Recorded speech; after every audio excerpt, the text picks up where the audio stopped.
ચોમાસાની વિદાય છતાં હજુ પણ વરસી રહ્યો છે વરસાદ. પૃથ્વી અને વિજ્ઞાન મંત્રાલયના નિવૃત્ત અધિકારીએ નિવેદન આપ્યું છે.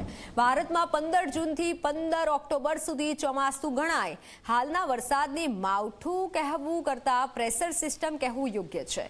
આ વખતે અરબ સાગરમાં ડિપ્રેશન વધુ સ્ટ્રોંગ બન્યું છે તેવું જણાવ્યું.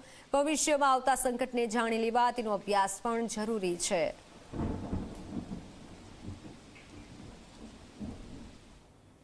વરસાદની અનિયમિતતામાં એવું છે કે 15 જૂનથી 15 ઓક્ટોબર આપણું સામાન્ય ચોમાસું આપણા ભારતમાં બેસતું હોય છે, પરંતુ 15 ઓક્ટોબર પછી જે વરસાદ પડે એને આપણે માવઠા તરીકે ઓળખતા હોઈએ છીએ, પરંતુ એનો પીરિયડ 1 કે 2 દિવસનો હોઈ શકે.